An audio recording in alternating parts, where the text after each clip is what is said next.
ये 3 शक्तियां हुई, महाकाली, महालक्ष्मी, महासरस्वती। और इन तीनों की साधनाओं का जीवन में महत्व है।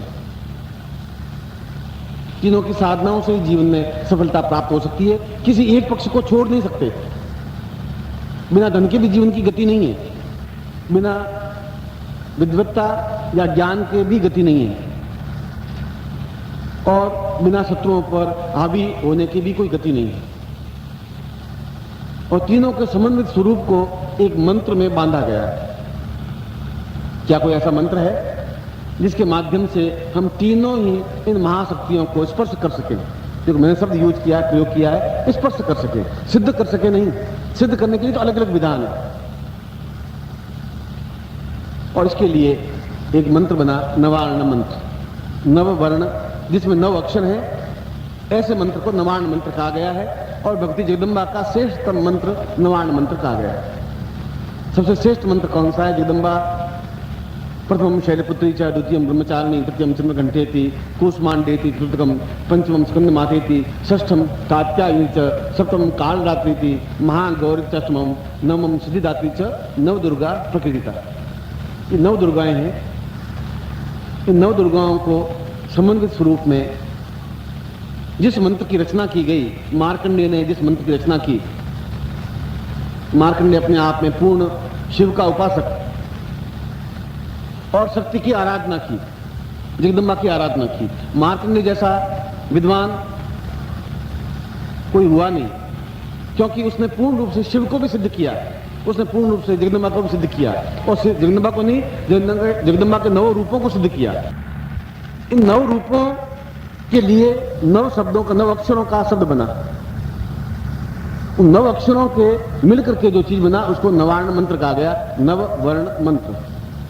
जिस मंत्र में 9 अक्षर हैं, जिसमें 9 दुर्गाओं का पूरा समन्वय स्वरूप है, उसको नवार्ण मंत्र कहा गया।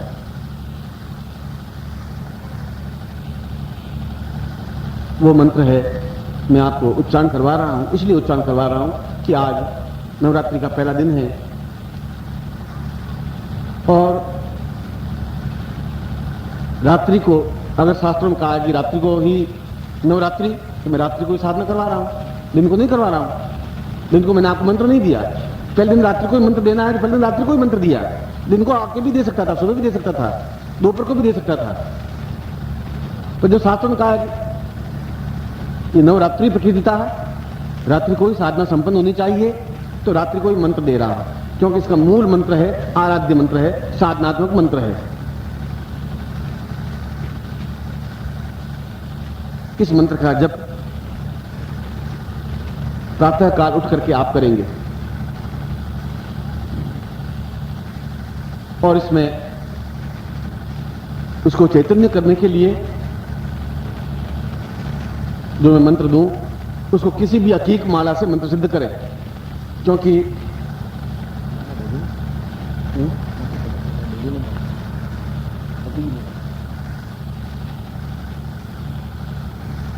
वो माला सिद्ध कैसे होगी?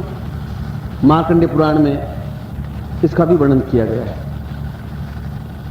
कि एक एक मनके पर 1100 मंत्र जाप करें, यानी 11 माला, 111 माला मंत्र जाप करें या 1100 माला करें। इस प्रकार से प्रत्येक मनके को सिद्ध करते रहें, तो अपने आप में हकीक माला सुदर्शन माला बन जाती है, जिसको अपने आप में अद्वितीय माला कहा गया है,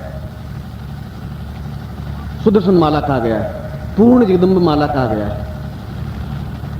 इसका मतलब यह हुआ कि रोज कम से कम 11 माला मंत्र जाप करें, या 9 दिनों में उतनी माला मंत्र जाप कर दें कि 108 मनकों को पूर्ण सिद्ध कर दें। एक मनके पर कम से कम 3 माला मंत्र जाप करें, तो 9 दिनों में पूर्ण मनके सिद्ध हो जाएंगे, 108 मनके सिद्ध हो जाएंगे। कौन से मंत्र से करें? उसके लिए नवार्ण मंत्र कहा गया है, और नवार्ण मंत्र मैं आपके सामने उच्चारण कर रहा हूं, और उसी अकीक माला से मंत्र जाप करते रहें बराबर। 11 माला कम से कम करें, और जितनी ज्यादा हो सके उतनी ज्यादा करें। 21 माला करें, 51 माला करें, ये छोटा मंत्र है, मत करें शांत चित्त से। और शांत चित्त का मतलब है सुबह जल्दी उठ करके स्नान करके फिर बैठ जाएं, उस मंत्र जाप को करने में, क्योंकि इस 9 दिनों में उस माला को चैतन्य कर ही देनी है, आपके द्वारा ही, आपके गले में सुशोभित हो सके। सुदर्शन माला बना ही देनी है।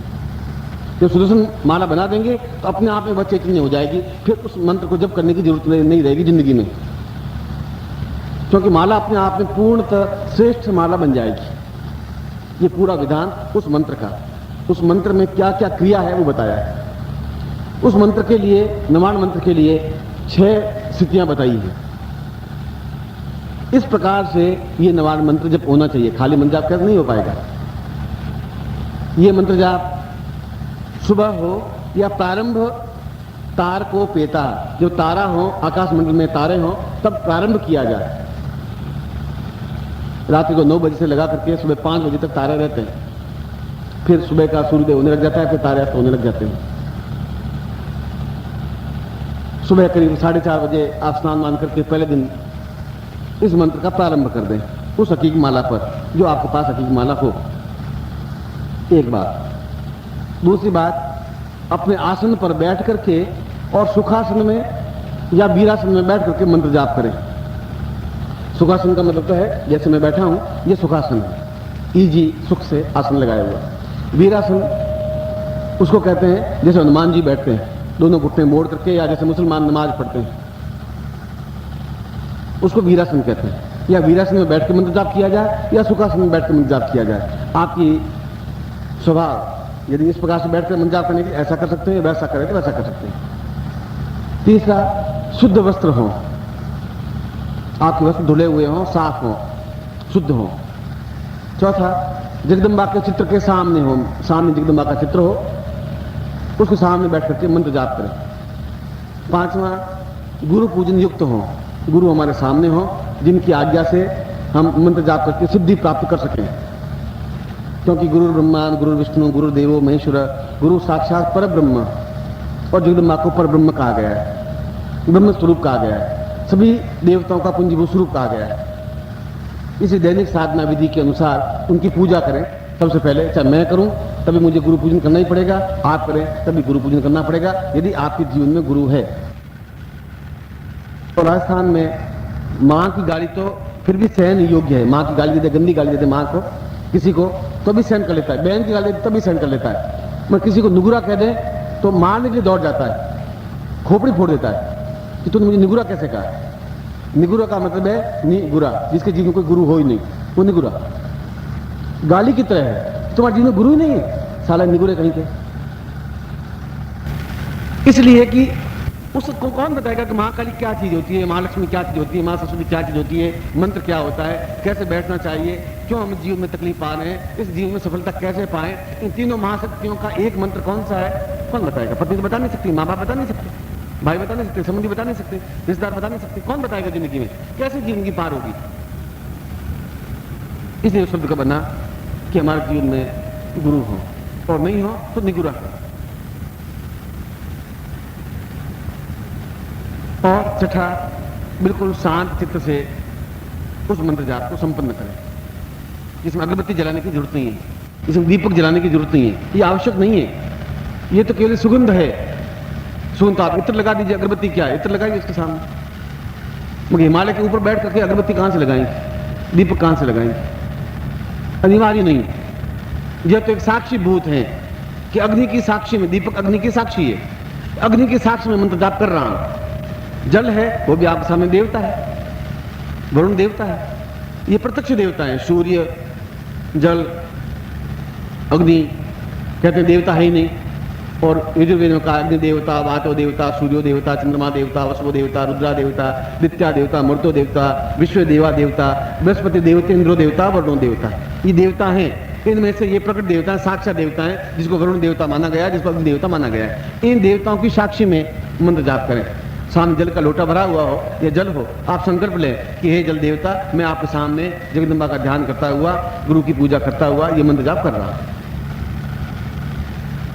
ये 6 बातें जिंदगी में सुबह मंत्र जाप करते समय आपके सामने होनी चाहिए, जिससे कि नवरात्रि का पूरा लाभ उठा सके, इसकी अनुकूलता प्राप्त कर सके, वह सुदर्शन माला बना सके। अब उस मंत्र को मैं आपके सामने उच्चारण कर देता हूं, जिसमें 9 अक्षर हैं। आपने सुना हुआ है मंत्र, कई बार इसका उच्चारण करवा चुका हूं, मगर फिर भी मंत्र गुरु मुख से ही लिया जाता है, किताबों से नहीं लिया जा सकता। क्योंकि किताब आपको बोल के बता नहीं सकती कि मंत्र कैसे बोलना है। किताब तो दिखा देती कि लिखा हुआ है, बता नहीं सकती कि मंत्र बोलना कैसे, ये किताब नहीं बता सकती। इसलिए जीवन में बाकी तो सब ज्ञान लिखा हुआ किताबों में, फिर मेरी या किसी गुरु की जरूरत है ही क्या। गुरु बताएगा कि ये मंत्र ऐसे उच्चारण करना चाहिए, बोलना ऐसे चाहिए, ध्वनि क्या होनी चाहिए, कौन सा लय होना चाहिए, ताल क्या होनी चाहिए। क्योंकि बोलना भी अपने आप में पूर्ण संगीत है। संगीत से आदमी मोहित हो सकता है, बोलने से भी आदमी मोहित होता है। मैं बोलूं और आप एकदम से स्तब्ध रह जाएं, सुन करके थकित रह जाएं, सुनते ही रहें, क्योंकि बोलना भी अपने आप में पूर्ण शक्ति है, संगीत भी अपने आप में शक्ति है। और संगीत में भी आरोह अवरोह है। यदि उसमें आरोह अवरोह है ही नहीं, एक ही ढंग से गाना गाता रहे तो गाने में आनंद नहीं आएगा। कभी स्वर ऊंचा उठाएगा, कभी एकदम नीचे उठाएगा, तो आनंद आएगा संगीत में। शब्द में भी अपने आप में एक लय होनी चाहिए, ऊंचा उठाए नीचे उतारे, तो अपने आप में शब्द शक्ति कहलाता है। इसलिए ऐसा मंत्र वो शब्द शक्ति के माध्यम से दिए जाने के लिए गुरु मुख से मंत्र लेने की क्रिया है। दीक्षा दे रहा हूं तो मंत्र मैं क्यों दूं आपको? इसलिए कि आप गुरु मुख से प्राप्त कर सकें। दीक्षा का तात्पर्य ये हुआ। और दीक्षा का मतलब ये हुआ, अगर दीक्षा ही नहीं है जिंदगी में, गुरु दीक्षा ही नहीं है, तो फिर आपके जीवन में गुरु है ही नहीं।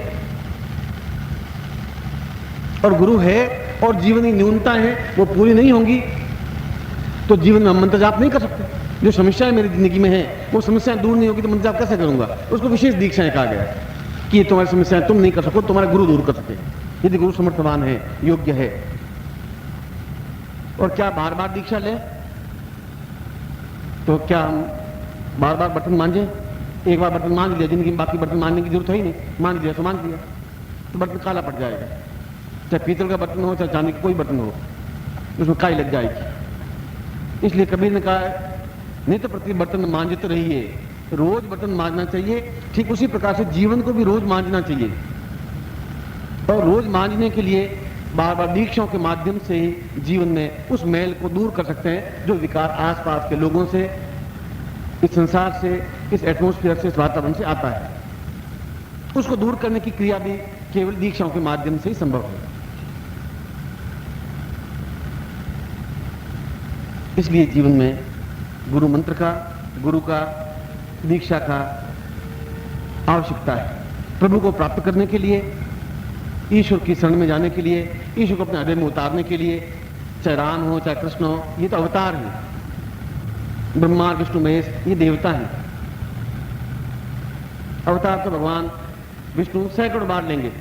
शंकर ने अवतार लिया शंकराचार्य के रूप में, विष्णु ने अवतार लिया राम के रूप में, कृष्ण के रूप में। ये अवतार लेंगे। अवतार तो हमारी जिंदगी में 24 अवतार है। मत्स्य अवतार है, बुद्ध अवतार भी है। बुद्ध को भी हमने बुद्ध माना, उन्हें अवतार माना। मगर देवताओं की आराधना, पुंजीभूत स्वरूप की साधना अपने आप में जगदम्बा को साधना कहा गया है। ये मंत्र मैं आपको उच्चारण करवा रहा हूं। बोलिए ऐं ह्रीं क्लीं चामुंडायै विच्चे। एक बार वापस बोल रहा हूं, ये नवार्ण मंत्र है। जो मैंने अभी जिस मंत्र के बारे में बताया गया है वो मंत्र है जिस मंत्र से सुदर्शन माला बनती है, उस मंत्र की बात बता रहा हूं। इन शब्दों को गिनेंगे तो ये तीन, पहले ऐं ह्रीं क्लीं, तीनों महाशक्तियों के स्वरूप हैं। कल मैं एक एक शब्द पर या एक एक बीज पर फिर प्रवचन देकर समझाऊंगा कि ऐं का अर्थ क्या है, ह्रीं का अर्थ क्या है, क्लीं का अर्थ क्या है, क्या आवश्यकता है, इसकी गोपनीय विधियां क्या है। दूसरी बार वापस उच्चारण करवा रहा हूं। ऐं ह्रीं क्लीं चामुंडायै विच्चे। अब वापस मेरे ध्यान दे शब्द को, क्योंकि मैं शब्द के बाद में ग ध्वनि बोल रहा हूं। दो प्रकार की ध्वनि बोली जा सकती है, म या ग। जैसे एम या एंग मैं बोल रहा हूं ग की ध्वनि, इसलिए वापस मंत्र बोल रहा हूं। इसलिए आप ग की ध्वनि देते हुए मंत्र करें, इसलिए गलत मंत्र नहीं हो। एंग ह्रीं क्लीं चामुंडायै विच्चे।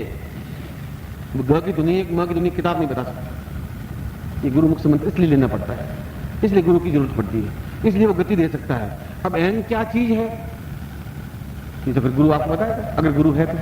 फिर रिंग क्या चीज है, क्यों हम रिंग बोले, रिंग क्यों नहीं बोलते, रिंग बोलने से क्या हो जाएगा, श्रिंग क्यों नहीं बोलते।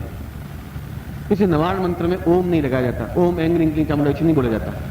प्रणव इसमें नहीं लगता। सीधा एंग रिंग क्लिंग चामुंडाई विच्चे, एंग रिंग क्लिंग चामुंडाई विच्चे, एंग रिंग क्लिंग चामुंडा विच्चे, ओम प्रणव और मंत्रों में रख सकता है। चामुंडा के इस मंत्र में चामुंडा जो अपने आप में शत्रु है, जो अपने आप में दुर्बुद्धि है, उसको समाप्त करने की जो क्रिया है उसको चामुंडा कहा गया है। मुंडा मुंडयति नाशयति स चामुंडा, जो मुंडों का नाश कर सके वो चामुंडा है। मुंड सिर, दुर्बुद्धि युक्त सिर, मेरे मन में क्रोध है, अहंकार है, दुष्टता है, दुर्बोधता है, आने वाले कोई विकार है, पागलपन है, जो भी घटिया चीज है मेरे जीवन में वह सब दूर हो सके, इसलिए उसमें शब्द लगाया चामुंडा है। मैं अगले प्रवचनों में, कल सुबह कल शाम के प्रवचनों में ये सारी क्रियाएं आपको समझाऊंगा, मगर ये समझा रहा हूं कि कल सुबह आपको किस मंत्र का जाप किस प्रकार से करना है। सुबह जो भी यहाँ स्नान बना करके आप बैठ जाएं, जब आए हैं तो पूरा समय भगवती जगदम्बा के साधना में ही लगे, एक एक दिन एक एक प्रत्येक क्षण उसमें लगाएं। बातचीत में भी अपने समय को समाप्त कर सकते हैं और मंत्र जाप में भी अपने समय को उपयोगी कर सकते हैं।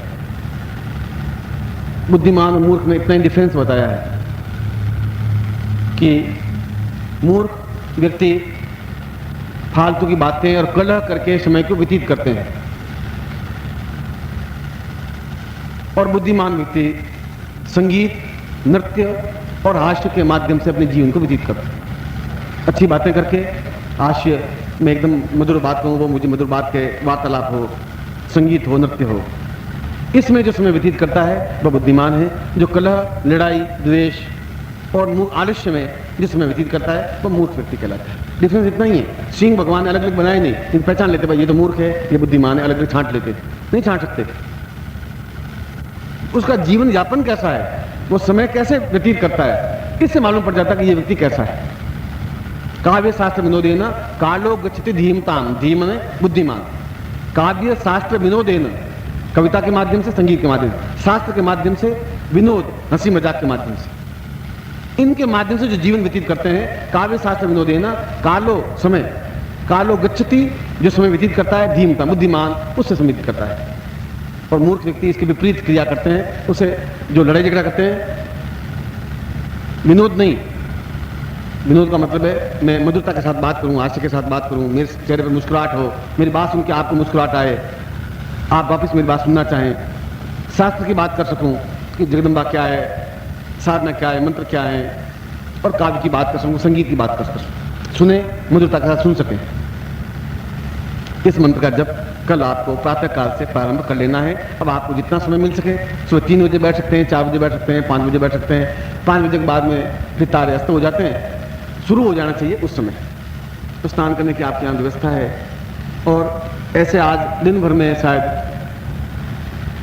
नवरात्रि का पहला दिन है, मगर 2000 तो टेलीफोन आए होंगे आज, शायद ज़्यादा आए होंगे कोठी पर कि गुरुजी हम पहले दिन नहीं आ पा रहे हैं क्योंकि कई प्रकार की समस्या 31 तारीख मार्च की आ गई और एकदम पूरा हिसाब देकर के ऑडिट करा के मुझे आना पड़ रहा है, तो मैं कल पहुंच जाऊंगा गुरुजी।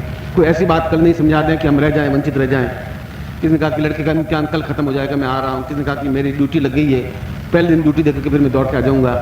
ऐसे कम से कम 2000 टेलीफोन आए कि पहले दिन नहीं आ पा रहा हूँ, आप कोई ऐसी बात नहीं समझा दें कि हम रह जाए वंचित। मैं दूसरे दिन हम जरूर सुबह पहुँच जाएंगे। और सुना टेलीफोनों को, उनकी एक व्यवस्थाओं को सुना, उनकी मजबूरियों को सुना, क्योंकि जिंदगी की मजबूरियां हैं उनकी। ये हमारे जीवन के सौभाग्य है कि हम इन मजबूरियों से दूर हैं, हम आ सके हैं।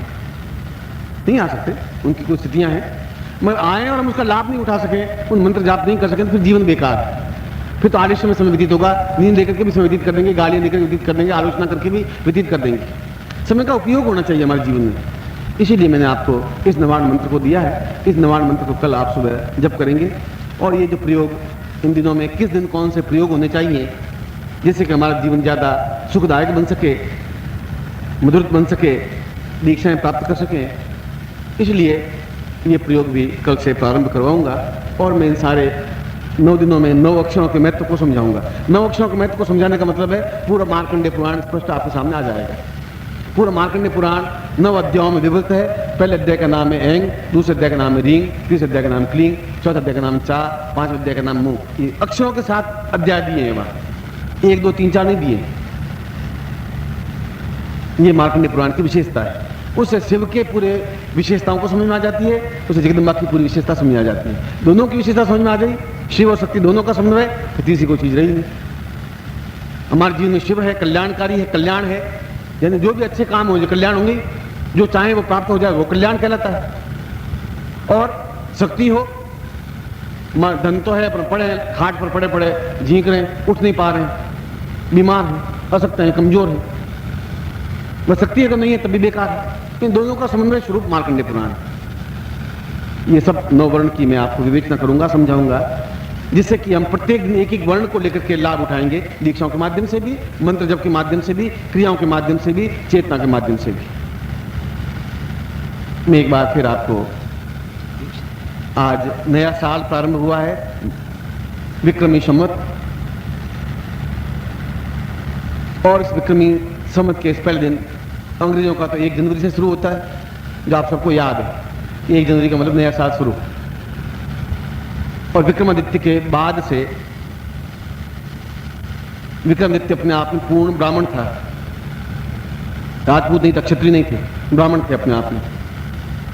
और वो पूरे भारतवर्ष में अपने आप में विद्वत्ता के रूप में माने गए, राजा के रूप में नहीं माने गए, विद्वत्ता की वजह से माने गए। इसीलिए विक्रमी संवत पड़ा। और आज से 2053 साल हो गए, 2052 साल खत्म हो गए, 2053वां साल शुरू हो गया, विक्रम संवत को प्रारंभ हुए। इस नए संवत के प्रारंभ होने पर, इस नव वर्ष के अवसर पर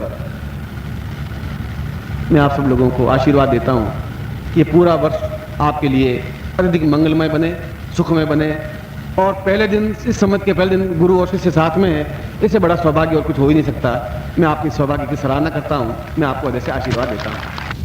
अभ्राम कटाक्षे कुलभयदाम मौलिबद्धेन्दुरेखा शंखम चक्रम कृपाणम त्रिशुखमपि करे रुद्वहन्त्री त्रिनेत्राम सिंहस्कन्धादिरूढां त्रिभुवनमखिलं तेजसां पूरयन्ती ध्यायेत् दुर्गा जयाक्षां त्रिदश परिवृतां सेवितां सिद्धिकामयीं।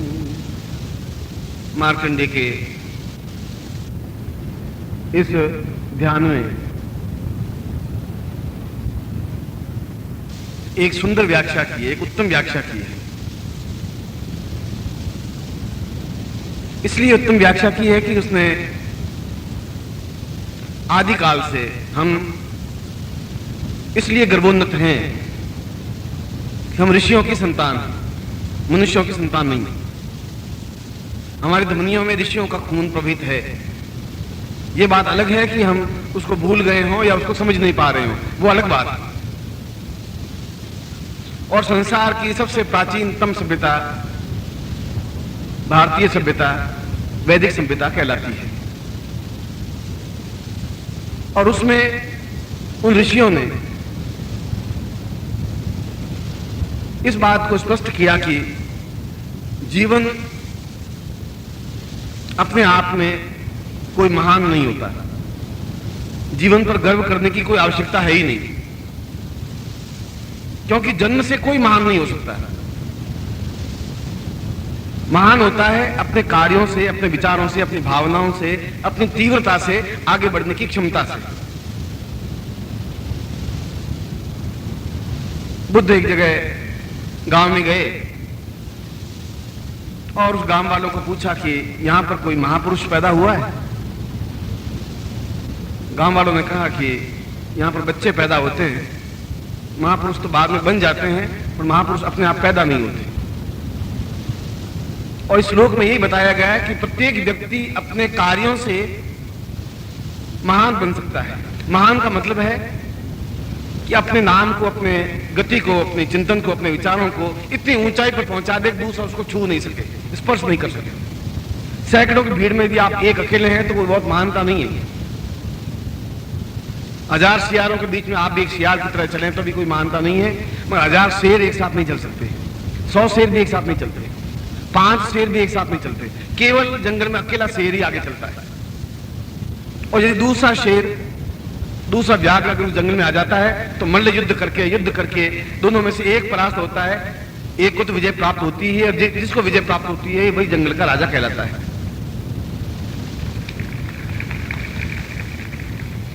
इसलिए शेरों की झुंड के झुंड किसी जंगल में नहीं देखे गए पिछले 10,000 वर्षों में भी।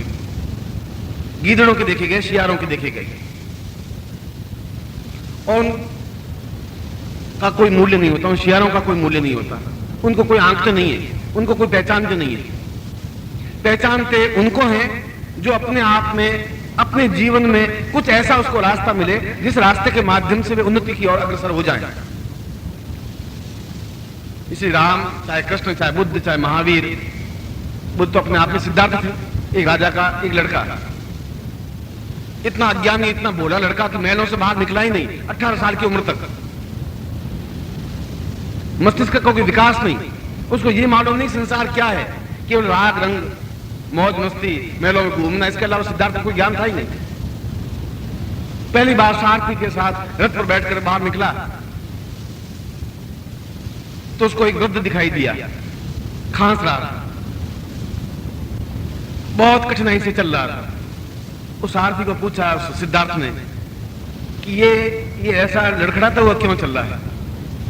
उनका महाराज, एक न एक दिन प्रत्येक व्यक्ति इस स्टेज पर पहुंचता ही है, वृद्ध होता ही है। वृद्ध होता है तो शरीर उसका साथ नहीं देता, लड़खड़ाता है,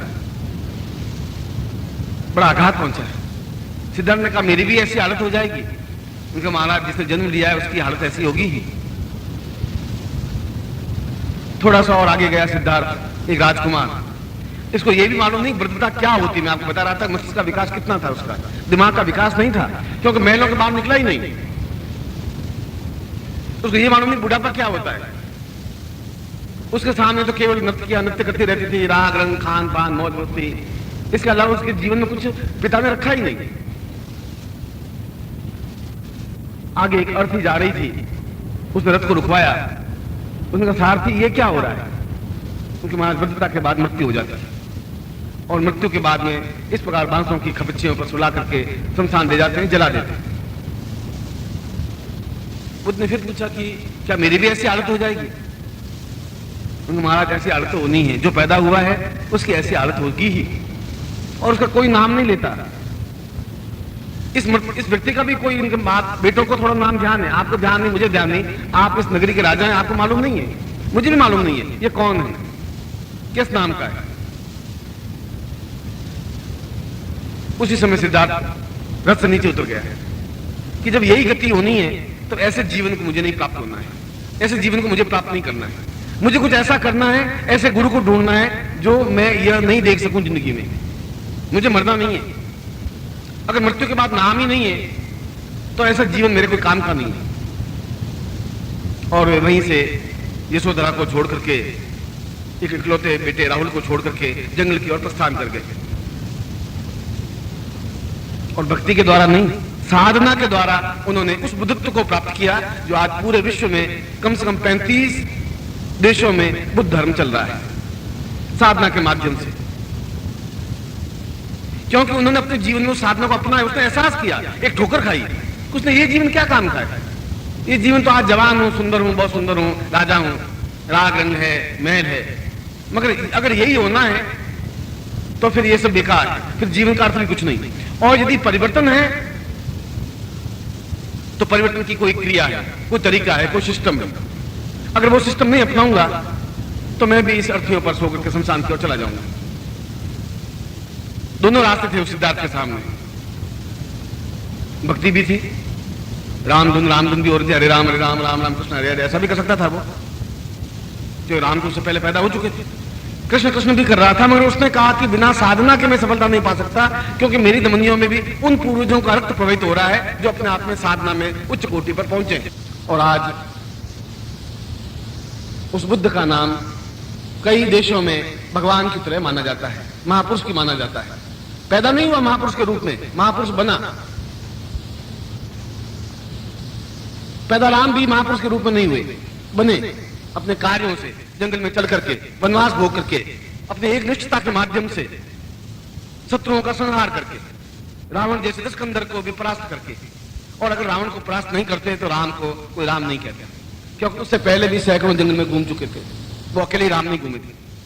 सैकड़ों साधु सन्यासी, याज्ञवल्क्य मुनि वगैरह, वाल्मीकि वगैरह सन्यासी थे ही, उनके नाम उतने प्रसिद्ध नहीं हुए, क्योंकि रामेश्वरम की स्थापना करने के बाद में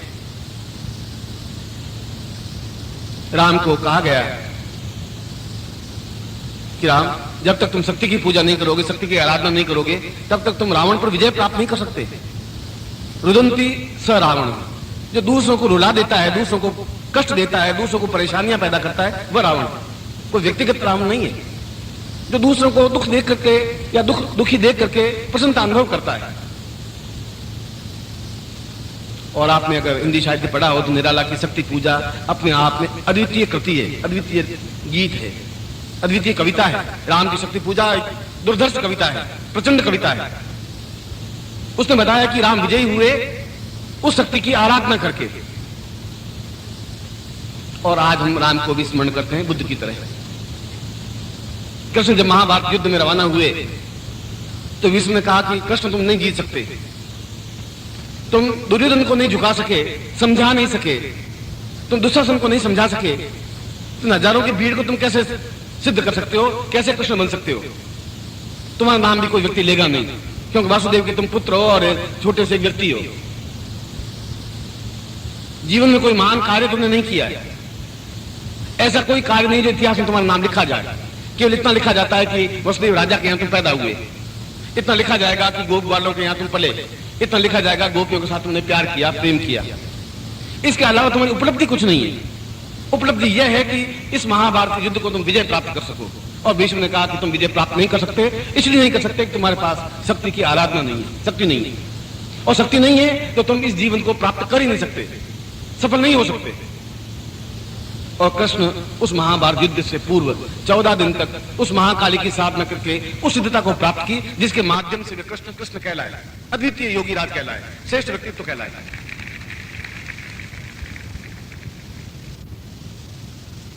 कृष्ण का उदाहरण इसलिए दिया कि वो भी आपके और मेरी तरह व्यक्ति ही था। कोई पैदा होती उसके 4 हाथ और बस मात्र सिर नहीं थे।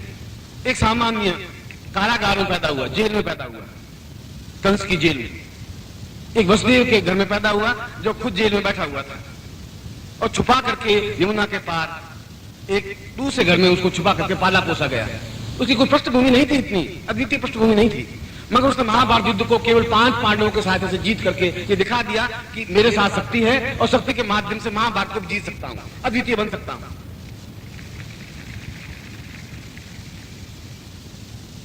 एक नहीं, ऐसे 50 उदाहरण। और ये उदाहरण इस बात को सिद्ध करते हैं, चाहे राम का उदाहरण हो, चाहे कृष्ण का उदाहरण हो, चाहे महावीर का उदाहरण हो, चाहे बुद्ध का उदाहरण हो। ये समस्त एक राजाओं के घर में पैदा हुए व्यक्ति थे, जहां छल था, प्रपंच था, कैकेयी के षड्यंत्र थे।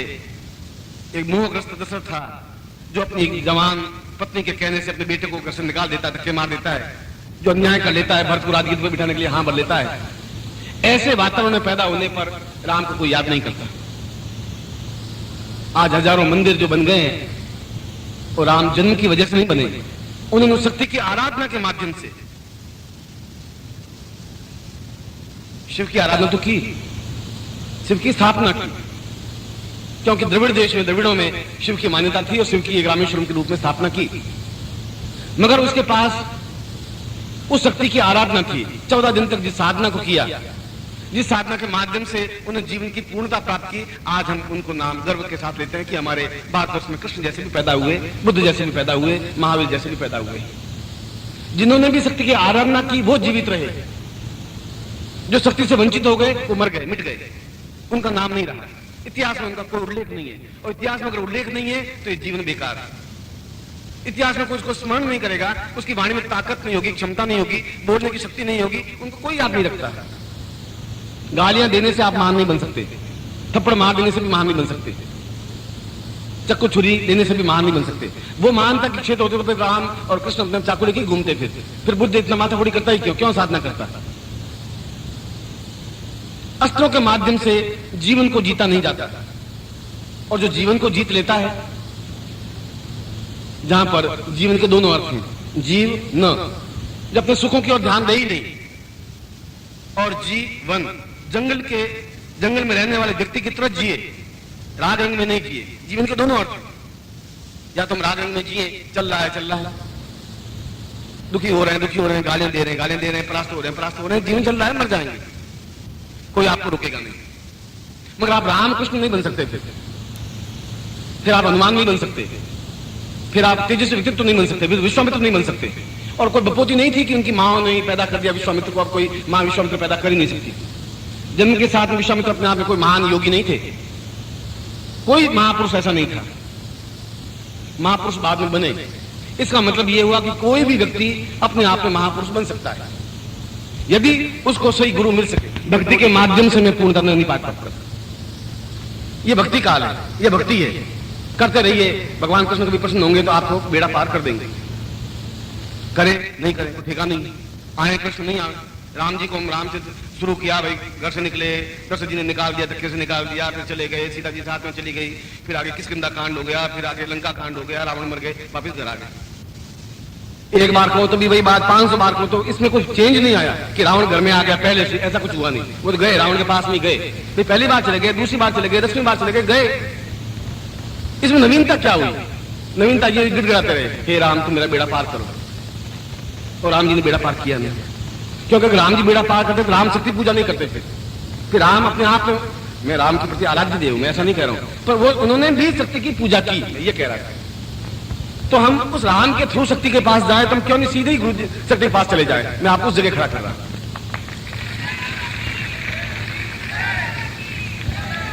और मैं आराम से पेट भर सकता था क्योंकि मुझे तो पूरा कंठस्थ वो था, भागवत कथा पूरी और रामायण कथा मुझे देखनी ही पड़ती थी। बीच में कई श्लोक, कई छप्पे, कई छंद, कई गीत, के बीच में जोड़ता जोड़ता लोग बहुत मधुर कंठ सुनते ही रहते, बिल्कुल तप्त होते रहते। कोई 5 पे चढ़ाता, कोई 20 पे चढ़ाता, कोई 10 पे चढ़ाता। मैं कर्णपुर से पूरा 2 घंटे तक बोलता रहता, पर बोलना यही पड़ता कि राम जी को दशरथ जी ने घर से निकाला, ऐसा निकाला, दशरथ जी को पकड़ के ले गए, ऐसा उसमें था ही नहीं, मैं कर नहीं सकता। अब एक ही बात को बार बार रिपीट करूं तो उसमें होगा क्या? मैंने एक दिन एक प्रसंग भी आपको सुनाया था कि एक ट्रेन में एक व्यक्ति था, उसने एक पिक्चर को एक बार पैसे देके देखा, दूसरी बार देखा, तीसरी बार देखा, उस रोज जाता, रोज सिनेमा वो पिक्चर देखता। उस दोस्त ने कहा कि ऐसी इस पिक्चर में कोई विशेषता है नहीं, तुम 50 बार इस पिक्चर को देख चुके हो, है क्या? उसने कहा तुम नहीं समझोगे, बहुत गूढ़ की बात है, मैं बता नहीं सकता, पर बता देता हूँ कि इसमें क्या है कि एक लड़की तालाब में नंगी नहाती है, कपड़े खोल कर नहाती है, वो जो ही कपड़े लेने के बाहर निकलती है तो ट्रेन आ जाती है और ट्रेन जाती है जब तक कपड़े पहन लेती है। मैं देख रहा हूं कभी न कभी गाड़ी लेट जरूर होगी और ट्रेन लेट होगी, मैं उसको देख लूंगा, इसलिए रोज जाता था। वो गाड़ी लेट होगी नहीं, क्योंकि तुम 500 बार सिनेमा को देखोगे तो गाड़ी लेट होगी नहीं और तुम देख नहीं पाओगे। और राम जी चले गए तो राम जी को तुम चेंज कर नहीं सकते, उन्हें कुछ हो नहीं सकता, चाहे कितनी बार आप राम जी को याद कर लो। भक्ति काल में भी किया, मैं भी भक्त हूँ, राम की सेवा मैं भी करता हूँ, पूजा अर्चना करता हूँ, इसलिए कि वे अपने आप में एक पत्नी व्रत रहे, इसलिए मैं उनकी पूजा करता हूँ, आराधना करता हूँ। मगर यदि राम ने भी इस बात को एहसास किया कि शक्ति पूजा के माध्यम से जीवन में मैं इस रावण पर विजय प्राप्त कर पाऊंगा जो सारे संसार को लुटा रहा है, रोदन दे रहा है, मृत्यु दे रहा है, कष्ट दे रहा है, पीड़ा दे रहा है, तो मैं अपने आप में सही राम बनूं। और उन्होंने शक्ति पूजा की। कृष्ण ने भी महाभारत युद्ध से पहले शक्ति पूजा, वेद व्यास ने कहा, उस भागवत में लिखा है कि कृष्ण अपने आप में समझ गए। भीष्म ने कहा कि तुम नहीं जीत सकते इन कौरवों से, क्योंकि उनके पास छल है, झूठ है, कपट है, पाखंड है, वे भरे आम द्रौपदी को नंगी कर सकते हैं और मेरे जैसा आदमी सिर झुका कर बैठ सकता है क्योंकि मैंने उसका अन्न खाया है, मेरी जिंदगी को धिक्कार है और मैं इसका फल भुगतूंगा। और भीष्म ने फल भुगता है, उस तीरों की नोक पर पड़े रहे, खून बहता रहा, क्योंकि उसने उस दृश्य को अपने पुत्र वधू को नंगी होते हुए देखता रहा, बोले नहीं, अन्याय किया, उसका फल उनको भुगतना पड़ा। और कृष्ण तुम इस जीवन को पार करने के लिए, महाभारत युद्ध को पार करने के लिए बिना शक्ति के पूर्णता प्राप्त नहीं कर पाओगे। शक्ति की आराधना तुम्हारे पास होनी ही चाहिए।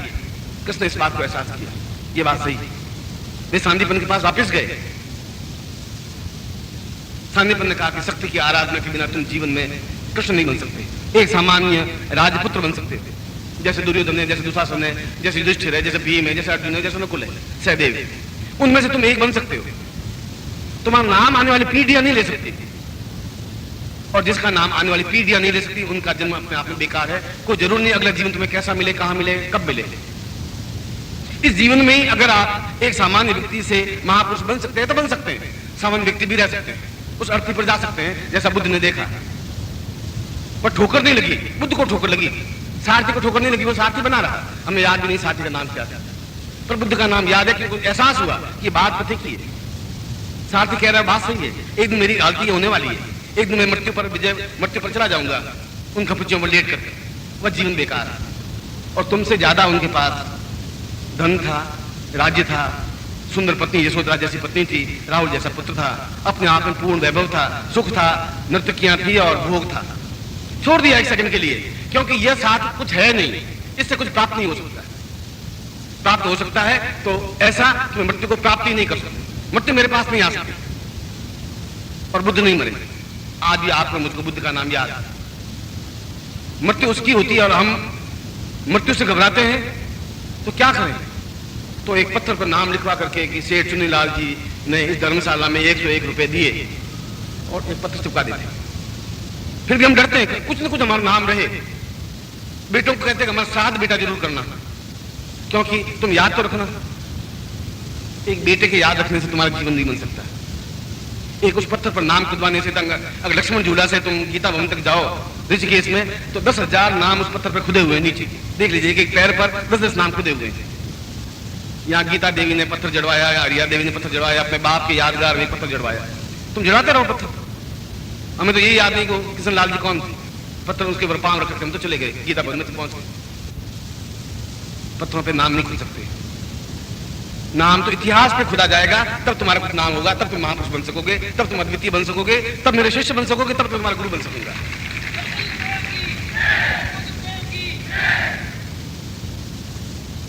अगर विश्वामित्र से लगा करके, महादेव से लगा करके भगवान शिव अगर शक्ति की आराधना करते हैं, भगवान शिव स्वयं अगर कहते हैं कि न तो पाम सत्यात्मा प्रभर्वते दीर्घ मनसः, शक्ति के बिना ये जीवन अपने आप में मेरा भी अधूरा है। अगर महादेव ऐसा कह सकते हैं, यदि विश्वामित्र ऐसा कह सकते हैं, यदि राम और कृष्ण ऐसा कह सकते हैं, बुद्ध और महावीर ऐसा कह सकते हैं कि शक्ति के बिना हमारा जीवन अधूरा है, अपूर्ण है, तो मैं भी उनकी बात को वापस दोहरा रहा हूं कि अगर हमारे पास शक्ति नहीं है, क्षमता नहीं है, तो हमारा जीवन अधूरा है। हम जीवन को कैसे पूरा करें, इसके लिए कल मैंने अपने प्रवचन में आपको समझाया था कि त्रिगुणात्मक शक्ति को साथ में लेकर के गतिशील हो सकते हैं। या तो हम केवल सामान्य मनुष्य होकर मर जाएंगे, कोई रोकने वाला आपको नहीं है। अर्थी के पीछे को खड़ा नहीं होगा कि नहीं इसको अर्थी को मत ले जाओ, ऐसा कोई नहीं खड़ा होगा। किसी की आंख में आंसू नहीं बहेंगे, केवल घर वालों के आंख में आंसू बहेंगे, क्योंकि लोग कहेंगे कि देखो पत्नी रो नहीं रही, हद होगी, पति मरा नहीं रो रही। रोना पड़ेगा उसको बेचारी को, 4 दिन तो रोना ही पड़ेगा, जिंदगी भर नहीं रोएगी। बेटे भी 5-7 दिन रो लेंगे, इसलिए कि लोग क्या कहेंगे, सारा कपूत बेटा है, बाप मर गया रोते ही नहीं।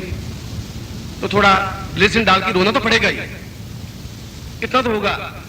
मगर एक श्राद्ध के बाद में आपको वापस 12 महीने याद नहीं करेंगे, बेटे भी याद नहीं करेंगे। वो अपने राग रंग में शादियां होंगी, उनके घर में उत्सव होंगे, ढोल बाजार बनेंगे, सब कुछ होगा, जीवन चलता रहेगा उनका। आप आए और चले गए, किसी को पता ही नहीं चला। बुद्ध आए और गए, पता चला। राम आए और गए, उनका पता चला। विश्वामित्र का आज भी हमें पता चला कि वो आए थे और कुछ करके गए थे। मैं इन सब ने एक काम तो अलग अलग तो किया, एक काम सबने साथ किया कि शक्ति की आराधना उन्होंने की। रावण ने भी की। यदि आप पढ़ा हो वाल्मीकि रामायण, तुलसीदास अपने आप में भक्त थे, इसलिए उन्होंने भगवान के लिए और कुछ रावण का ऊंचाई पे उठाया नहीं, रावण को, उसके कैरेक्टर को, उसके चरित्र को। उन्होंने भी उस यज्ञ में एक एक शिर को काट करके उस शक्ति को समर्पित किया कि मेरा प्रत्येक शिर तुम्हें समर्पित है, मगर मैं तुम्हारी आराधना चाहता हूं। और उस शक्ति की आराधना में न्यूनता रहने पर रावण का नाम तो हुआ, यश नहीं प्राप्त हो पाया। इसलिए जीवन जिंदा रहना बहुत बड़ी बात नहीं है, यशस्वी जीवन बहुत बड़ी बात है। यश मैं जीवन हूं। मान सिंह ठाकुर भी आज भी जिंदा है। आप अगर ग्वालियर में चले जाएं तो उसके आला गाते हैं, गीत गाते हैं मान सिंह ठाकुर के बारे में, बहुत सुंदर गाते हैं। गांव की औरतें गाती हैं और नाचते हैं। यश नहीं प्राप्त हो पाया।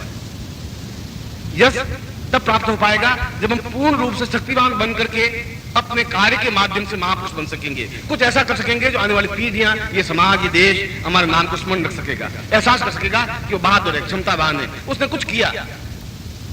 मैं भी कुछ कर सकता, कथा पढ़ के कर सकता था। आज मैं पूरे भारत में विख्यात हो सकता कथावाचक, उसमें मुझे कौन सी बड़ी बात है? उसमें कुछ पढ़ना तो था ही नहीं। अच्छे राग होना चाहिए, कंठ होना चाहिए, हारमोनियम होना चाहिए मुझे, और मुझे हारमोनियम आता है बहुत अच्छा, इससे बहुत अच्छा बजा सकता हूँ, इससे अच्छी ढोलक से अच्छा तबले बजा सकता हूँ। काम यही किया था, क्योंकि रोटी का जुगाड़ करना ही था। मगर मैंने कहा वो सिनेमा वाला खेल हो जाता, हर बार मैंने आता शायद इस बार कृष्ण आ जाए, इस बार आ जाए, अब की आवे, अब की आवे, वो आवे नहीं। मैंने कहा जब आवे नहीं तो कोई और तरीका करें। और उस दूसरे तरीके से कृष्ण को मैं साक्षात सामने कर सकता हूं, क्योंकि मैंने शक्ति पूजा की है, शक्ति की आराधना की है।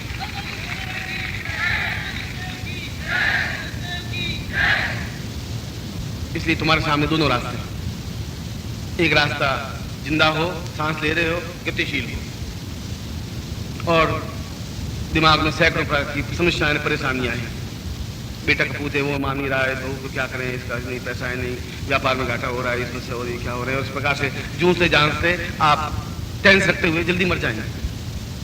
100 साल जिंदा रह नहीं सकते, गारंटी है, ये तो चलेंगे, संभव नहीं है। क्यों 70 साल के बाद आपके बेटे आपको मार देंगे, क्या अभी तक जिंदा है, साला मरता ही नहीं।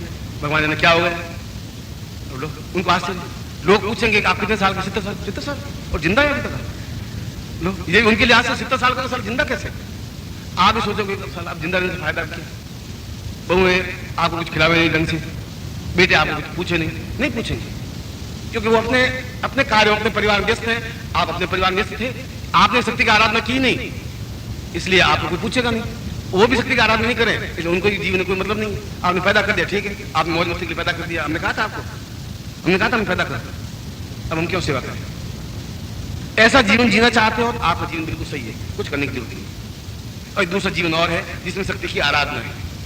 मैं बता सकता हूं आपको, आप करें वो तो आपके हाथ में। आप महापुरुष बने, सामान्य व्यक्ति बने, निकृष्ट व्यक्ति बने, आपके जीवन में है।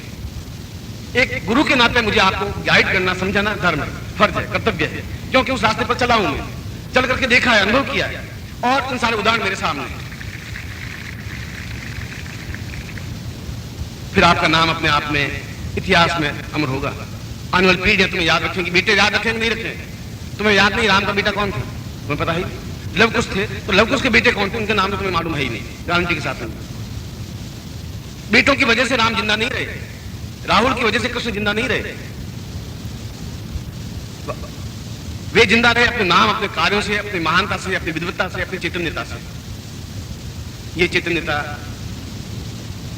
महाशक्ति की आराधना करने से आती है। और कल मैंने बताया था कि तीनों महाशक्तियां हैं, लक्ष्मी भी, सरस्वती भी, काली भी। और 10 महाविद्याओं में सबसे पहले काली का स्मरण किया गया है। रामकृष्ण परमहंस ने भी अपने जीवन में अद्वितीय बने हैं तो काली की साधना की, आराधना की, अपने आप में तन्मय होकर, लीन होकर के। विवेकानंद को भी कहा कि तुम काली की आराधना करके जीवन में यशस्वी प्राप्त कर सकते हो, और काली साधना की। विवेकानंद की कुंडली जागृत नहीं कर सके रामकृष्ण परमहंस, कुंडली जागृत नहीं हुई, पर काली का मंत्र दिया, और काली मंत्र के माध्यम से शिकागो में गए और धर्म के बारे में बोले, और विवेकानंद प्रसिद्ध हो गए। केवल एक कार्य की वजह से प्रसिद्ध हुए। एक कार्य ये कि रामकृष्ण परमहंस के शिष्य थे, दूसरा कार्य एक शिकागो में जाकर के उन्होंने अद्वितीय भाषण दिया, बताया कि हिंदू धर्म क्या है, हिंदू चेतना क्या है।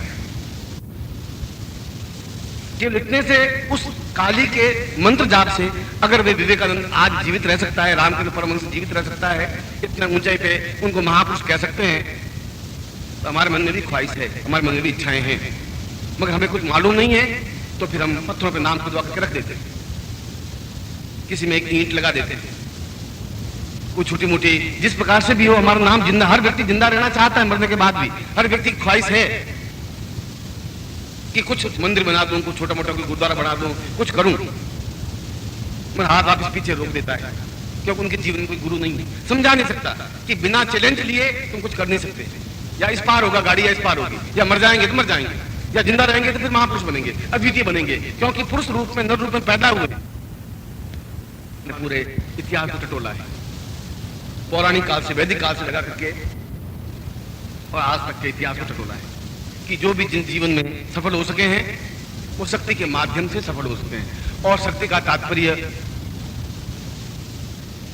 AK-47 राइफल नहीं है। अगर होते तो पंजाब में सबके नाम फिर अमर हो जाता, सबके नाम पूरे इतिहास में लिखा जाता। AK-47 राइफल आपको अमर नहीं कर सकती, चाकू अमर नहीं कर सकता, आपको पिस्तौल अमर नहीं कर सकती। वह शक्ति नहीं है, वह विध्वंस है। शक्ति और विध्वंस में अंतर है। शक्ति जो सृजनात्मक काम करवा सके हमसे, अच्छा काम करवा सके, अद्वितीय काम करवा सके, विध्वंस हम नष्ट कर सके। इसलिए रावण अपने आप में विध्वंसात्मक था, राम अपने आप में सृजनात्मक थे। शक्ति की आराधना दोनों ने की, और विध्वंस की ओर बढ़ा, उसने सृजन की ओर बढ़ा। और शक्ति की आराधना तुम्हारे लिए इसलिए जरूरी है कि तुम जीवन में उस मृत्यु की तरफ नहीं जा सकते, लड़खड़ाते हुए नहीं चल सकते। कायरता की तरफ जिंदा नहीं रह सकते। तुम्हें आपके 4 गालियां देके चले जाए, तुम चुपचाप सुनता रहना पड़ता है। घर में तुम्हारे कला होती है, तुमको शांत रहना पड़ता है। इसलिए कि तुम्हारे वाणी में ओज नहीं है, ताकत नहीं है, क्षमता नहीं है। गालियां दे सकते हो, गालियां शक्ति नहीं है तुम्हारे पर्सनैलिटी को देखिए, एहसास करें कि कोई आदमी है, कोई चीज है जिसके पीछे भीड़ जुटे चले, वो कहे नहीं, बुलाए नहीं।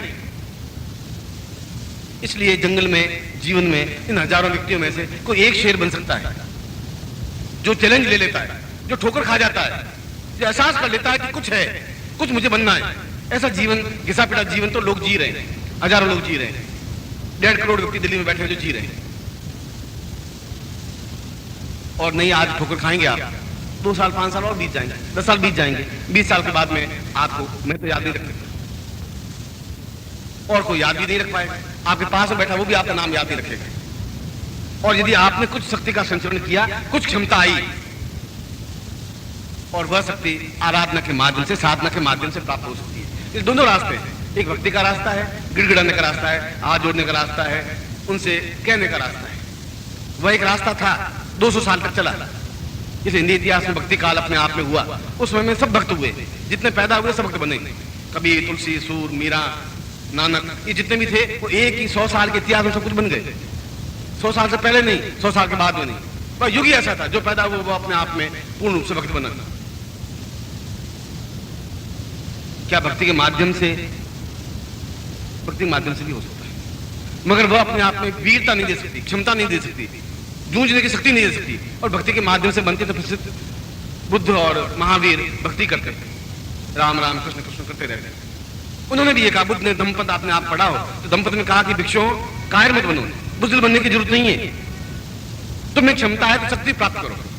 शक्ति के माध्यम से, दुर्दर्शता के माध्यम से। बुद्ध जैसा शांत व्यक्ति, महावीर जैसा व्यक्ति जो कानों में कीले ठोक दे उनके और वो चुपचाप इंतजार करते हैं, कोई बात नहीं, कील ठोक दी तो क्या हुआ। ऐसा व्यक्ति भी अपने जिनवाणी में कहता है कि बिना शक्ति के माध्यम से जीवन पूर्ण नहीं हो सकता। दुर्दर्शता आनी चाहिए, क्षमता आनी चाहिए, आंख में चिंगारी आनी चाहिए। ऐसा आना चाहिए कि आप बोले और सामने वाला शांत हो जाए, नहीं बोल सके, चुनौती नहीं दे सके आपको। जिस फील्ड में भी आप जाएं, ऊंचाई पे पहुंच जाएं, इतनी ऊंचाई पर कि आदमी ऊंचा सिर उठा के आपको देख सके।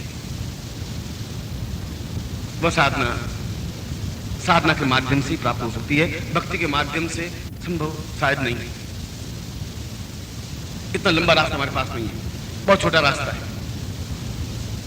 और उस शक्ति के माध्यम से हम अपने जीवन को जीवन कह सकते हैं। एक पैर आगे बढ़ाए, एक पैर नहीं 100 कदम आगे बढ़ाए, 1000 कदम आगे बढ़ाए, उस जगह बढ़ाए जहां इतिहास में नाम अंकित हो सके, कुछ कह सकेंगे हम हैं, अपने माँ बाप को नाम को रोशन कर सके, बता सके हम उनकी संतान है। वे गर्व से स्वर्ग में बैठे हुए एहसास करके मेरा पुत्र है जिसने कुछ किया।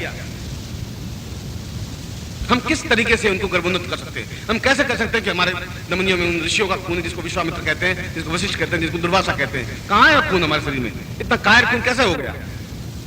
इसलिए हुआ कि इन पिछले 5000 वर्षों में कोई गुरु बना ही नहीं। किसी में ताकत नहीं कि शिष्यों को चैलेंज दे सके, बता सके, समझा सके, ऐसा नहीं बने। केवल दमम पदम शरणामि, बुद्धम शरणम गच्छामि, दमम शरणम गच्छामि, बस ऐसा बताते रहे। एक गाल तुम्हारे सामने करे तो एक थप्पड़ खाने के बाद दूसरा गाल भी सामने कर दो, नम्रता बने रखो। ये हमारे 5000 साल का इतिहास ये बन गया। इतिहास ये बन गया और इतिहास अपने आप में अंग्रेजों ने हमारे ऊपर आधिपत्य कर लिया, गुलाम बन गए। गुलाम इतनी छा गई कि हमें शर्म आती है साधना का नाम लेते हुए, मन जाप करते हुए शर्म आती है, ये सफेद धोती पहनते हुए शर्म आती है। इतने कायर डरपोक बुज़दिल बन गए, हमारे मन में भावना बढ़ दी, हम कुछ नहीं कर सकते, हम कायर हैं, हम गुलाम। ऐसा कोई व्यक्ति, ऐसा कोई गुरु उस जीवन में आ नहीं सका। शंकराचार्य के बाद में आए तो केवल भजन करने वाले, आए तो केवल मैं तुम्हारी शरण हूं, तुम बेड़ा पार कर दो, तुम चाहो तो बेड़ा पार करो, तो मत करो, मैं तो तुम्हारे शरण में पड़ा हूं, रो रहा हूं, लिया रहा हूं, तुम्हारी जैसी इच्छा हो वैसा करो। कोई जरूरी आपको बेड़ा पार? तुम्हारा बेड़ा तुम्हारे हाथ, नाव तुम्हारे हाथ में है, चंपू तुम्हारे हाथ में दिए हुए, तुम खुद अपने आप को या तो बेड़ा पार कर दो या डूब जाओ, फिर बाकी जिंदा रहने से फायदा भी क्या है? जब 10 साल बाद मरना है तभी मर जाए आप। ऐसी कायरतापूर्ण जीवन कोई अपने आप में जीवन नहीं है। ठोकर खाने का जीवन है, एहसास करने का जीवन है, सोचने का जीवन है, आगे बढ़ने का जीवन है। और ये जीवन उस महाशक्ति की साधना से, शक्तियां तो और भी कई बहुत है, हनुमान जी भी हैं, शक्ति पुत्री कहलाते हैं, और भी ऐसे सैकड़ों आस्थावान व्यक्तित्व हुए। मगर मैं तो आपको उस जगह पहुंचा रहा हूं जहां उन ऋषियों ने भी, मुनियों ने भी, योगियों ने भी, अवतारों ने भी उस शक्ति की आराधना की। ये कल जो मेरा प्रवचन था मूल रूप से ये बताने का था कि और उन देवियों से सैकड़ों देवियां प्रकट हुई, और मूल तो देवी वही थी जो त्रिगुणात्मक शक्ति जिसको कहा गया है मां काली, मां लक्ष्मी, मां सरस्वती। और तीनों की जीवन में जरूरत है, पर जरूरत है आपके पास लक्ष्मी तब आ सकेगी जब आपके पास पौरुष होगा, ताकत होगी। कायरों के पास वह नहीं रह पाता। मेरे पास अगर 5,000 के नोट हैं और अगर शक्ति नहीं है तो कोई मेरा गला भेज करके 5,000 नोट जेब से निकाल कर ले जा सकता है, मैं वापिस लक्ष्मीहीन हो जाऊंगा। पर ताकत है, उसकी क्षमता नहीं होगी मेरे सामने आके खड़े होने की। फिर मुझे चाकू से घबराहट नहीं है, उस पिस्तौल से घबराहट नहीं है। लक्ष्मी को भी मैं तब सिद्ध कर सकूंगा जब मेरे पास शक्ति होगी, सरस्वती को मैं तब सिद्ध कर सकूंगा जब मेरे पास शक्ति होगी। मैं बोलूं उनको सुने ही नहीं, समझे ही नहीं, मैं बोलूं उसका प्रभाव पड़े ही नहीं, मैं कहूं और कन्विंस नहीं हो सके आदमी, फिर सरस्वती हुई कहां? फिर कंठ में सरस्वती कहां बैठे? फिर वाग्देवी कैसे बन गई? बोले और सामने वाले एकदम से नतप्रत हो जाए, ऐसा है ही नहीं, तो बोलना ही क्या? गिड़गिड़ाना अपने आप में बोलना नहीं होता, हाथ जोड़ना अपने आप में बोलना नहीं होता, चरणों में झुकना अपने आप में बोलना नहीं होता।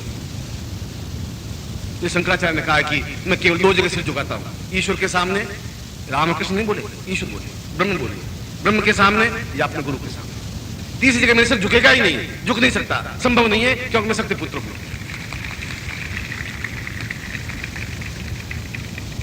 हर दरवाजे पर हर चौखट पर अपना सिर पटकने से सिर लहूलुहान होता है, खून हमारा ही निकलता है, कुछ मिलता नहीं।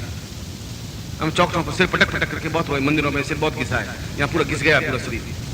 राम के मंदिर में गए, हनुमान जी के मंदिर में गए, कृष्ण के मंदिर में गए, जितने मंदिर थे उन मंदिरों में गए और सिर को घिसा, सिर को दंडवत प्रणाम किया और मिला कुछ नहीं मिल सकता। भक्ति जीवन में होनी चाहिए, अगर शक्ति नहीं है तो भक्ति क्या काम की? कैसे भक्ति कुछ प्राप्त कर पाओगे? मैं खुद भक्त था, आज भी भक्त हूं, उन सबके प्रति मेरा आराध्य है, मैं हाथ जोड़ता हूं। मगर मैं कहता हूं कि अगर मुझ में शक्ति क्षमता नहीं है, पौरुषता नहीं है, और पौरुषता के लिए कोई जरूरी नहीं कि आप मोटे डील डोल के हो। पौरुषता के लिए जरूरी है कि आपके जीवन में गुरु आवे, ठोकर मारे आपके सीने पर, एहसास करवाए तुम्हारे जीवन का धर्म कर्तव्य ये है, तुम शेर हो, तुम्हें शेर बनकर के आगे बढ़ना है, उछाल खाना है। उस उछाल खाने के लिए उस काली की साधना, महाकाली की साधना आपस में जरूरी है। अगर वह नहीं है तो फिर तुम्हारे जीवन एक काय, डरपोक, भीरू, एक मनुष्य का जीवन बनकर रह जाएगा। महापुरुष का जीवन नहीं बन सकता, एक शिष्यत्व का जीवन नहीं बन सकता, एक गुरुत्व का जीवन नहीं बन सकता। जो डरपोक गुरु होगा वह कुछ कर नहीं सकता, और डरपोक होगा वह गुरु बन भी नहीं सकता, गुरु नहीं हो सकता। उसको और कुछ कह सकते हैं आप, पंडा कह सकते हैं, पुजारी कह सकते हैं, आप कुछ भी कह सकते हैं। गुरु शब्द अपने आप में छोटा नहीं है, उसके लिए उसके सीने में ताकत होनी चाहिए, क्षमता होनी चाहिए। और वह शिष्य वह होता है जो अपने आप में छलांग लगा दे, कहे छलांग लगाना, छलांग लगा दे, फिर सोचना क्या, फिर क्या उसमें गणित करनी है, क्या विचार करना है। 20 साल बाद मरे, आज मर जाएंगे। और महाकाली अपने आप में कोई भयानक ऐसी चीज नहीं है कि देखते ही हम डर जाएं। ये चित्र उन्होंने बनाया जिन्होंने महाकाली को देखा नहीं, उन्होंने जिंदगी महाकाली देखा नहीं, चित्र बना दिया, नरमुंडों की माला पहनी हुई, बहुत भयंकर आंख और काले केस निकले हुए, उन्होंने देखा महाकाली ऐसी है, देखा नहीं, चित्र कहां से बनाया? और जिन्होंने देखा है उससे सुंदर स्वरूप किसी का है ही नहीं, अपने आप में बहुत तेजस्वी स्वरूप है, बहुत सौंदर्यमय स्वरूप है, ऐसा स्वरूप है कि हम देखते ही रह जाए, एहसास कर सके कि हमारे जीवन में पूरे के पूरे उतर जाए। और ये नवरात्रि के दिन, और हम उस हस्तिनापुर में बैठे हैं जहां से थोड़े से मील के फासले पर महाभारत का युद्ध हुआ था, केवल 200 किलोमीटर दूर, बहुत हजारों मील दूर नहीं। और यहीं पर कहीं पर तुम्हारे गुरु घूम रहे होंगे जिन्होंने अर्जुन को और भीम को, नकुल को और द्रोणाचार्य यहीं आसपास घूम रहे थे। ये गुड़गांव जो है ये गुरु गांव था पहले सब, जहां द्रोणाचार्य ने शिक्षा दी पांडवों को, वो गुरु गांव आगे बदल करके गुड़गांव बन गए, यहीं आसपास, यहां से 30 किलोमीटर दूर। ये सारा ऐसी जगह है जहां पर युद्ध हुए हैं, और हम भी वहीं बैठे हैं, उसी जगह बैठे हैं। उन युद्धों के साथ में या युद्ध करें मर जाएं या शक्ति की आराधना करें। और इसीलिए एक गुरु के नाते, और मैंने कहा कि सिंहों के लहड़े नहीं, हंसन की नहीं पांति, हंस झुंड के झुंड 500 हंस एक साथ नहीं मिल सकते, कोई कोई हंस कभी कभी दिखाई देता है, और शेर ऐसे हजारों नहीं मिल सकते जंगलों में। कई अभयारण्य में जाएं जीप लेकर के 3-4 दिन घूमे तो कोई एक शेर दिखाई देता है, तो फिर वो शेर है, उसकी दहाड़ से सब कुछ अपने आप में छुप जाते हैं, सारे जीव जानवर मनुष्य भी। ऐसी दहाड़ तुम्हें होनी चाहिए। उसी भूमि पर जहां पर हम पराजित हुए वहां पर विजयी बने, हम उसी भूमि पर खड़े हैं जिसको हमने हस्तिनापुर कहा है, जहां कौरव पांडव का युद्ध हुआ है, जहां कृष्ण जैसे पैदा हुए हैं, जहां कृष्ण ने गीता का उपदेश दिया है, जहां कृष्ण अपने आप में पूर्ण शक्तिवान बने, जहां द्रोणाचार्य जैसे यहां शिक्षा देते रहे हैं। ऐसे स्थान पर हम शक्ति की इस नवरात्रि के दिनों में भी यदि आपको ठोकर नहीं लगे, यदि इसमें भी आप गणित करते रहे, आपका जीवन आपके हाथ में।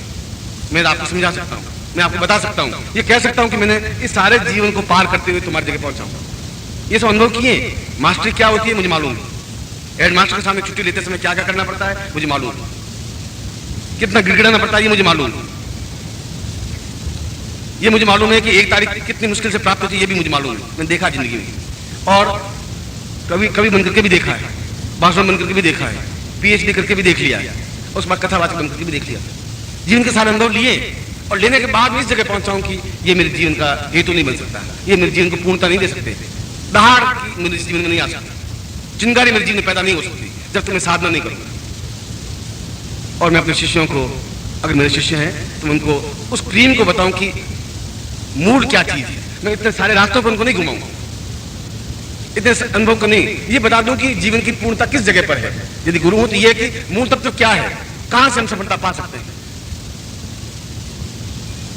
और यदि सही तरीके से उस काली की साधना, महाकाली की साधना कर सके तो कमजोर और मृत व्यक्ति के जीवन में भी वह चैतन्यता आ सकती है, सफलता आ सकती है, आती है।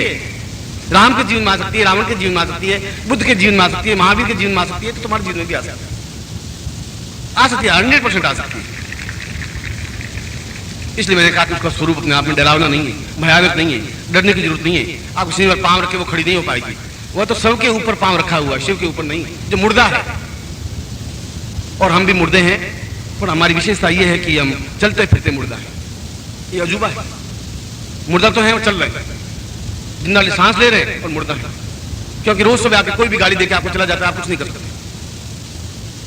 आपको कर्ज मांगने वाला आपको सुबह आके गाली दे जाते 6 बजे, तो आप कुछ बोल नहीं सकते। पत्नी कहती है सारी तुम आदमी मर्द पर धिक्कार तुम्हें, और तुम कुछ बोल नहीं सकते। आस पड़ोस वाले गाली देते हैं, आप चुप रह जाते हैं। ये आपकी कायरता है, ये आपकी महानता नहीं है कि हम गालियां खाते भी चुप हैं, क्योंकि हम भारतवर्ष के हैं। ऐसी कायर पीढ़ी और आपने अगर पैदा कर दी आगे भी जाकर के, तो देश अपने आप में देश नहीं कहलाएगा। शक्तिवान बने और शक्तिवान पुत्र पैदा करें, तेजस्वी पुत्र पैदा करें। अगर एक भी ऐसा पुत्र तुम्हारे हुआ, तुम खुद शक्तिवान बने तो सैकड़ों लोगों को शक्तिवान बना सकोगे। मैं तुम्हें उस जगह खड़ा कर रहा हूं। इसलिए आज का ये प्रवचन भगवती सौंदर्यमयी अद्वितीय महाकाली के चरणों में समर्पित करता हुआ कि आपके जीवन में भी महाकाली उतरे, उस मंत्र के माध्यम से, उस तेजस्विता के माध्यम से, उस साधना के माध्यम से, गिड़गिड़ाने के नहीं, हाथ जोड़ने से भी नहीं। हम हाथ जोड़ने नतमस्तक तो हो, मगर साहस हो, फौलाद हो सीने में, ऐसा हो कि सामने वाला हमें देखे और ठक से रह जाए। वह चीज हो हमारे पास, वो महाकाली साधना के माध्यम से प्राप्त हो सकती है। और शाम को मैं आपको महाकाली साधना संपन्न करवाऊंगा। मैं आपको हृदय से आशीर्वाद देता हूं कि आपके जीवन में पूर्ण शक्ति बने और शक्तिवान बन सके, ऐसे आशीर्वाद दे रहा हूं कि जीवन में ऊंचा उठना मनुष्य का पहला और अंतिम कर्तव्य है, धर्म है, चिंतन है, विचार है। हर व्यक्ति की इच्छा आकांक्षा यही है, मेरी, आपकी और जितने भी व्यक्ति हुए हैं। और इसके लिए एक एक सीढ़ी ऊपर चढ़ना श्रेयस्कर है। छलांग लगा के छत पे नहीं पहुंच सकते, एक एक सीढ़ी चढ़ सकते हैं, एक सीढ़ी, दूसरी सीढ़ी, तीसरी सीढ़ी। और एक दिन ऐसा आता है कि आदमी छत पे चढ़ जाता है, या जहां भी वो चाहता है वहां पहुंच जाता है। और इसके लिए और कोई सहारा नहीं होता, केवल एक सहारा होता है कि वह अपने मूल उत्स को पहचाने। मूल उत्स शब्द यह है कि प्रभु ने सबको जन्म दिया है तो कोई विशेष कारण से दिया है, कोई विशेष हेतु है। व्यर्थ में तो उन्होंने एक वनस्पति भी नहीं पैदा की। उन्होंने जितने भी वनस्पति, पेड़ पौधे, पशु पक्षी, कीट पतंग, मनुष्य, सबको विशेष काम के लिए भेजा है। मगर उस आदमी को यह ज्ञान नहीं होता कि मुझे प्रभु ने जन्म क्यों दिया है, क्या काम है। यदि मैं नामदास सीमाली को अगर मेरे पिताजी कपड़े की दुकान पर बिठा देते तो मैं आज तक कपड़ा बेचता, क्यों कपड़े की दुकान होती। और मुझे उस बाजार में भी ज्यादा से ज्यादा 15, 20, 25 लोग पहचानते, 50 लोग पहचानते, और कपड़ा विक्रेता बन जाता है। मगर मेरा जन्म इसलिए हुआ नहीं था मेरा जन्म इसलिए प्रभु ने दिया होगा कि मैं ज्ञान की चेतना को फैलाऊं, प्रहार सहूं और प्रहार करूं। वास्तविक जीवन के शास्त्र क्या हैं, वेद क्या हैं, पुराण क्या हैं, उपनिषद क्या हैं, जो लुप्त हो गए हैं, जिनका आता पता ही नहीं है, उनको वापस उजागर करूं। और मैं उस रास्ते पर चला तो मुझे सफलता मिली।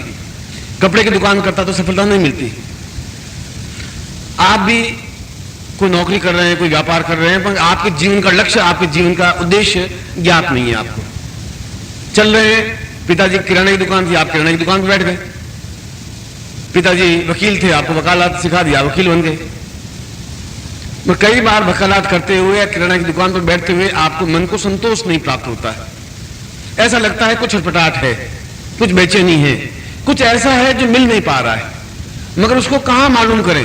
कोई पुस्तक ऐसी नहीं है जिसमें ज्ञात हो सके कि मेरा जन्म क्यों हुआ है, मुझे क्या करना है। कोई किताब नहीं है, कोई स्कूल नहीं है, कोई विद्यालय नहीं है, इसके लिए कोई शिक्षा नहीं है। और जब तक व्यक्ति को सही मार्ग नहीं मिल जाता तब तक जीवन तो पूरा कर लेता है, पर जीवन की ऊंचाई पर नहीं पहुंच पाता। सुबह भी मैंने अपने प्रवचन में यह बताया था कि जीवन का केवल एक ही लक्ष्य, एक ही हेतु है कि हम जीवन की उस ऊंचाई पर पहुंचे जहां लोग एहसास कर सकें कि हम हैं, हमारा कुछ योगदान है इस देश को, इस संसार को, विश्व को, ब्रह्मांड को। हमने कुछ किया, व्यर्थ में जीवन खोया नहीं। इस मूल उत्स को, इस मूल लक्ष्य को पहचानने के लिए जो सिद्धांत है उसको दीक्षा कहते हैं। दीक्षा का मतलब है आप एक गुरु से जुड़े। एक छोटा कुंड था जिसमें पानी भरा हुआ था, वो बड़े कुंड से जुड़ गया। बड़े कुंड से जुड़ गया तो वह भी अपने आप में बड़ा हो गया। एक छोटा सा नाला जिसकी अपने आप में कोई विषाक्त नहीं थी, वो गंगा में आके मिल गया तो वो नाला भी गंगा कहलाने लग गया। आवश्यकता है वो आगे बढ़कर के मिल जाए गंगा में, फिर वो नाला नहीं कहलाता, फिर उसको गंगा मैया कहते हैं, उसमें स्नान करते हैं। हालांकि उससे आधा किलोमीटर पहले वो नाला ही था, गंदा सा था और गंगा में मिला, मगर मिला, वो रुका नहीं, मिला और गंगा कहलाया।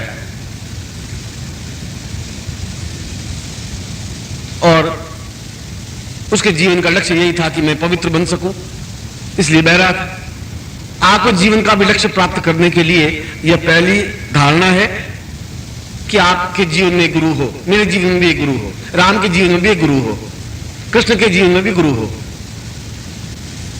और गुरु बने, मगर गुरु का निर्माण नहीं होता, कोई कारखाना नहीं है वहां ठोक पीट करके गुरु बना दे। इस ढंग से कोई शिक्षा भी नहीं है। मास्टर तो बनाया जा सकता है, इसलिए विदेशों में टीचर कहते हैं गुरु को, मास्टर कहते हैं। मास्टर का मतलब है मैं आपको पैसे दूंगा, आप मुझे ज्ञान दे दीजिए, बस।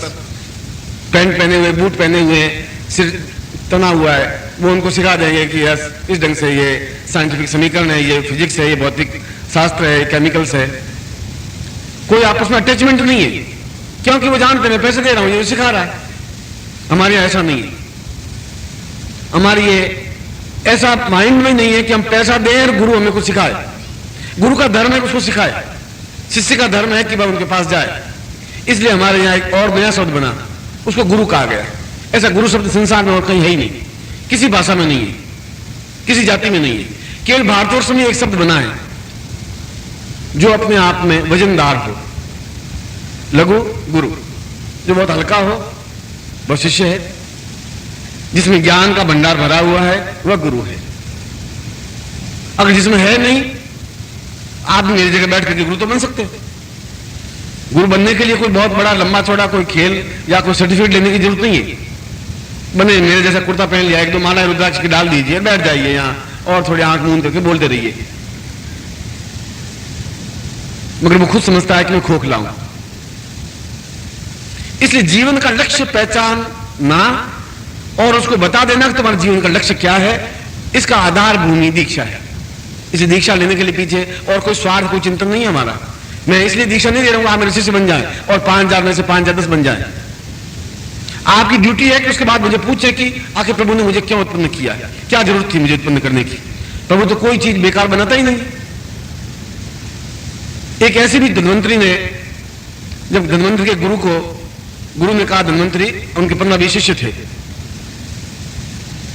और शिष्यों को कहा कि मैंने तुम्हें आयुर्वेद का ज्ञान दिया है,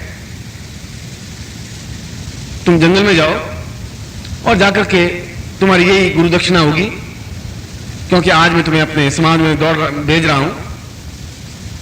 एक ऐसा पौधा तोड़ करके लाओ जिसकी कोई उपयोगिता नहीं हो, जिसकी कोई वैल्यू नहीं हो, जिसकी कोई जरूरत नहीं हो, और जो सबसे पहले आ जाएगा वो सबसे श्रेष्ठ शिष्य कहलाएगा। शिष्य दौड़े, किसी ने घास उगा हुआ था, घास को तोड़ करके डंठल ले आया, किसी ने कांटों का एक पेड़ उगा था उसको ले आया, किसी ने कैक्टस उड़ा हुआ था कैक्टस को तोड़ कर ले आया। धन्वंतरी पूरा सबसे लास्ट में आया और खाली हाथ आया। शिष्य हंसने लगे कि ये साला बिल्कुल मूर्ख है, ये कुछ समझता ही नहीं है। सबसे लास्ट में आया, लाया कुछ नहीं। देखिए घास की क्या जरूरत है, और फिर कैक्टस की जरूरत क्या है, ये तो पांव में चुभती है, कांटे हैं। गुरु धन्वंतरी को पूछा कि क्या बात है, तुम खाली हाथ कैसे आए हो? उसने कहा मैं बहुत भटका हूं, 15-20 किलोमीटर दौड़ता हुआ आया, मुझे एक भी तिनका ऐसा नहीं लगा जिसमें बेकार हो, जिसकी कोई उपयोगिता नहीं हो आयुर्वेद में। प्रत्येक के अपने आप में आयुर्वेद का उपयोगिता है, ये मुझे ज्ञान आपने दिया है। और धन्वंतरी अपने आप में अद्वितीय आयुर्वेदज्ञ बने, और ये गुरु ने ज्ञान दिया है कि तुम्हारे कोई उपयोगिता है। एक भी व्यक्ति आप में से संसार में व्यर्थ नहीं पैदा हुआ है, बस किस कारण से पैदा हुआ है ये आपको मालूम नहीं है, करना क्या है आपको ये भी मालूम नहीं है, चले जा रहे हैं आप। और इसके लिए जब स्कूल में और कॉलेज में और यूनिवर्सिटीज में कोई शिक्षा नहीं है तो वह शिक्षा अध्यापक से नहीं मिल सकती, वो शिक्षा गुरु से मिल सकती है। इसलिए हमारे जीवन में गुरु की जरूरत है। अगर गुरु को ज्ञान है तो बताएगा, गुरु को खुद को मालूम नहीं है कि मेरे जीवन का उद्देश्य क्या है, तो गुरु आपको ज्ञान भी नहीं दे सकता, नहीं समझा सकता, चेतना नहीं दे सकता। दीक्षा लेने के पीछे, दीक्षा देने के पीछे यह एक संबंध है आपका, मेरा एक अटैचमेंट है, एक परिणय है, मैं आपसे जुड़ा हुआ हूं, एक एग्रीमेंट है आपके मेरे बीच में कि आज से मैं तो मेरे शिष्य हो, मेरी ड्यूटी है कि मैं तुम्हारे जीवन के लक्ष्य को समझाऊं। आपकी ड्यूटी है कि मुझे आप पूछें, आप मिले नहीं, आज आप दीक्षा लें उसके बाद चले जाएं, वापिस 15-20 साल बाद मिले, अब मैं किसको समझाऊंगा? तुम्हारी ड्यूटी है कि बार बार मिले, जब भी मौका मिले मिले। अगर जीवन के लक्ष्य को प्राप्त करना है तो जीवन तो चला जाएगा, एक दिन बीत जाएगा, फिर एक नया जीवन लेंगे, वह भी मलमूत्र में होते हुआ बीत जाएगा। जीवन का लक्ष्य प्राप्त नहीं होगा तब तक मुक्ति नहीं प्राप्त होगी, मोक्ष नहीं प्राप्त नहीं होगी। और हमारे शास्त्रों का है धर्म, अर्थ, काम और मोक्ष, पुरुषार्थ चतुष्टयम्। 4 पुरुषार्थ है, धर्म, अर्थ, काम और मोक्ष। और मोक्ष प्राप्त नहीं हो सकता जब तक आपको लक्ष्य मालूम नहीं है, ज्ञान नहीं है, चेतना नहीं है। उस ज्ञान और चेतना को प्रदान करने की विधि को दीक्षा कहा जाता है। और हर बार उस दीक्षा को प्राप्त करके उस कार्य को हम करें जो हमारे जीवन का उद्देश्य है। जीविकोपार्जन अलग चीज है। आप कपड़े की दुकान चलाइए, मैं आपको रोक नहीं रहा हूं, मैं आपको ये नहीं कह रहा हूं दुकान बंद करके मेरे पास आ जा, मैं कह रहा हूं कपड़े की दुकान चलाइए, मगर आपको मालूम होना चाहिए कि मुझे पहुंचना कहां पर है, कराला किस जगह है, और किस जगह पहुंचने से वो गुरुधाम मिलेगा, बस इतना ज्ञान होना चाहिए। और यदि गुरु ने आज्ञा दे ही दी, ऐसा गुरु बहुत स्वार्थी व्यक्ति होगा जो आपको गलत आज्ञा दे, वह गुरु नहीं हो सकता, वह स्वार्थी होगा। और यदि आज्ञा दे ही दी तो फिर आपको पालन करना धर्म है, कर्तव्य है, वह शिष्यता है।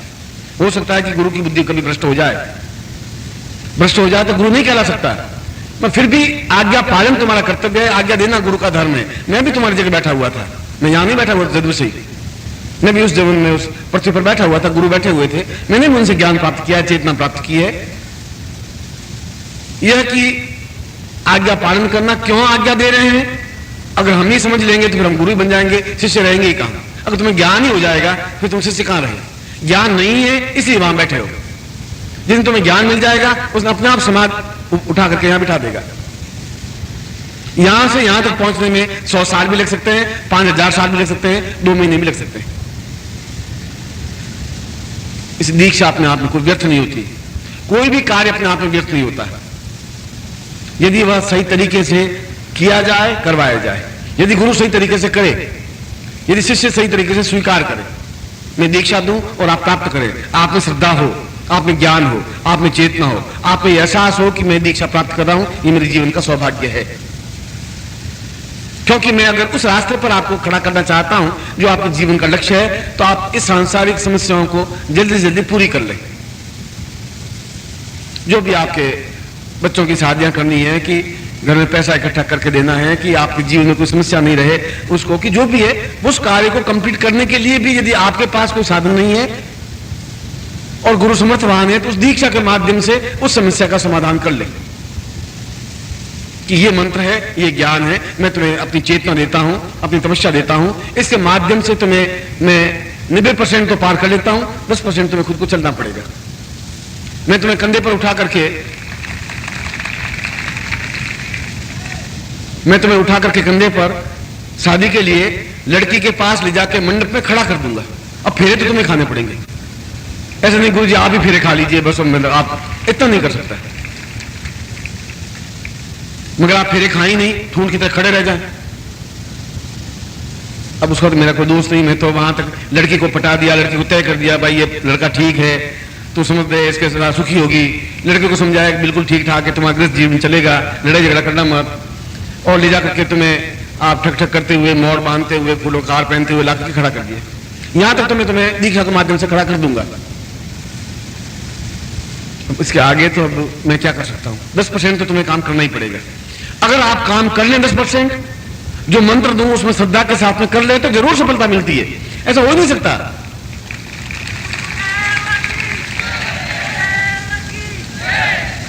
मैं आपको जो 30-40 वर्षों से जो बात कह रहा हूं, मेरे जीवन का दुख इस बात का है कि आप उस बात को सीरियस लेते ही नहीं, कि मंत्र जब मुझे पूरी क्षमता के साथ करना है, और अगर सफलता नहीं मिलती है तो सफलता तुम्हारी अश्रद्धा है, तुम्हारा अटैचमेंट नहीं बना। जब अश्रद्धा है, पूर्ण रूप से विश्वास नहीं है, तो सफलता नहीं मिल सकती। मुझे इसमें पूर्ण सफलता विश्वास नहीं है, तो जीवन में लड़ाई झगड़ा चलता रहेगा। ये मेरे को डाउट करती रहेगी, मैं इसके ऊपर डाउट करता रहूंगा, और लड़ाई झगड़ा चलता रहेगा। और जैसे भारतवर्ष में 90% लोग चलते हैं, हम भी चलते रहेंगे। और मुझे पूरा विश्वास है कि कुछ गड़बड़ नहीं होगी, इसको भी पूरा विश्वास है गुरु जी कोई गड़बड़ नहीं करेंगे, तो कोई लड़ाई झगड़ा है ही नहीं, कोई तनाव है ही नहीं, कोई समस्या है ही नहीं। जहां भी डाउट हुआ उसका कोई इलाज नहीं है, संदेह और भ्रम का कोई इलाज नहीं है। जहां भी आपके मेरे बीच में ब्रिज टूटा, जो इकरारनामा लिखा था तोड़ दिया कि ठीक है मंत्र अभी क्या करेंगे, बाद में कभी कर लेंगे, वहां खत्म हो गई बात। और फिर आप मुझे 3 महीने बाद आओ गुरु जी सफलता नहीं मिल पाई। अब आप खुद सोच लीजिए कि गलती कहां हुई। मैं देने में गलती नहीं हुई, तुम्हारे लेकर के उसका उपयोग करने में गलती हुई। इसलिए जब मैं दीक्षा दूं तो मैं पूरी क्षमता के साथ दीक्षा दे रहा हूं। यदि मैं विशेष दीक्षा दे रहा हूं तो अपनी पूरी क्षमता के साथ दे रहा हूं कि इन समस्या से तो मुक्ति पा सको। जो समस्याएं तुम्हारी जिंदगी में है, प्रत्येक ग्रस्त व्यक्ति की जिंदगी में समस्याएं तो होंगी, आज के युग में तो होंगी ही होंगी। समस्याएं तो त्रेता युग में भी थी, द्वापर युग में थी, कलयुग में थी और वैदिक काल में भी थी। समस्याएं तो समाप्त होती ही नहीं। कह के मन में भी था कि मेरा बेटा राजगद्दी पर बैठ जाए, समस्या उसके माइंड में भी थी। समस्या दशरथ के माइंड में भी थी कि अपने बड़े बेटे को कैसे भेजूं। समस्या थी, उसका निराकरण क्या हुआ। इसे दीक्षा देने से पहले मैं आपको जो समझा रहा हूं, और आपको इसलिए समझा रहा हूं कि आप आगे समाज को समझा सकें। लोग पूछें दीक्षा लेने से क्या फायदा हुआ, आप समझा सकें, इसलिए मैं आपको खड़ा कर रहा हूं। आप दृढ़ता के साथ, ताकत के साथ कह सकें कि दीक्षा का तात्पर्य यह होता है, इसलिए दीक्षा ली जाती है, इसलिए मैंने दीक्षा ली है, इसलिए तुम्हें दीक्षा लेनी चाहिए। हम सफलता पा लें, ये बहुत बड़ी बात नहीं है। हम 1000 लोगों को सफलता दे सकें, ये बड़ी बात है। सुबह मैंने बात आया था कि एक 10,000 शिष्यों से आदमी बड़ा नहीं बनता। 25,000 लोग इकट्ठे करके मेरे पीछे घुमाने, तो मैं तो वृंदावन में चला जाऊंगा अभी। और वृंदावन में आपको मालूम है 48 धर्मशालाएं जिसमें विधवाएं बैठी हुई है, 48, और एक में 5-5 हजार विधवाएं हैं। 20 वर्ष से लगाकर 80 साल तक की विधवाएं। और आपको मालूम है वो क्या करती हैं? लोग जाते हैं, आप जैसे कई लोग जाते हैं, 2 रुपए देते हैं, 2 रुपए में मेरे राम राम मंत्र जाप कर लेना है। वो राम राम राम राम पहले 2 रुपए दे दिए, तुम मंत्र जाप कर लेना है। 2 रुपए में 1000 मंत्र जाप करती है राम राम की। अब बताइए कि आप क्या, आपको फायदा कैसे होगा? क्योंकि आपने 2 रुपए दिए, मंत्र जाप करवा दिया। 5 रुपए दिए, 5000 मंत्र जाप कर लेना गायत्री मंत्र के। क्यों? गुरु जी ने कहा था गायत्री मंत्र के 5000 मंत्र जाप करने, तू कर लेना, में टाइम मुझे है नहीं, 10 रुपए ले गायत्री मंत्र जाप कर ले। उनको 5 में मिल गई, रोटियां मिल गई और गायत्री मंत्र जाप कर लिया। तुम्हें कैसे उपलब्धि प्राप्त हुई?